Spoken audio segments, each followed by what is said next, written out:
The rain poured down in cold, heavy sheets, drenching the streets of New York. Keanu Reeves sat alone on a worn-out bench, his long coat soaked through, but he didn't care. The world had faded into a blur of city lights and distant honking. His heart felt heavier than ever. People thought he was invincible, Hollywood's unshakable, kind-hearted action hero. But no one knew the truth. No one knew how close he was to giving up.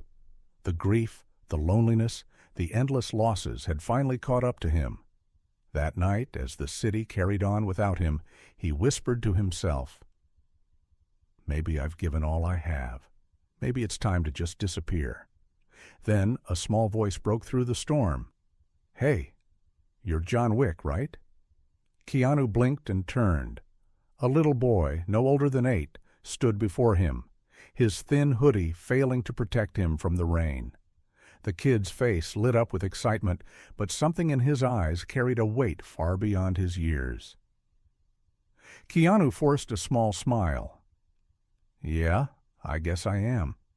The boy hesitated, then sat beside him as if it were the most natural thing in the world. "My name's Leo," he said.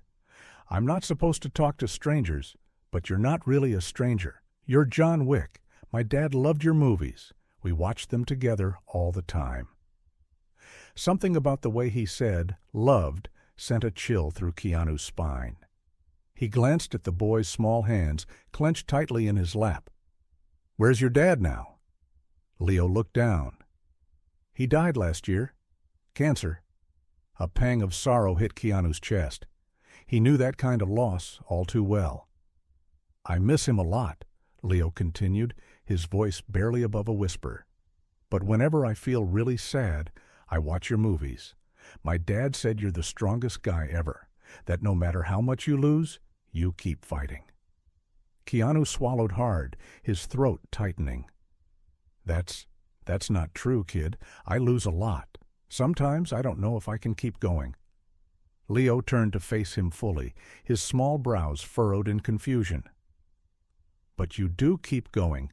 My dad told me that's what makes someone strong, not never falling, but always getting back up." Keanu's breath hitched. The boy's words echoed in his mind like a distant memory, a lesson he had long forgotten. For years he had carried his pain like a heavy chain, convinced it was too much to bear. Yet here was a child, carrying a burden just as great, finding strength in his movies, strength in him. Leo suddenly reached into his pocket and pulled out a crumpled piece of paper.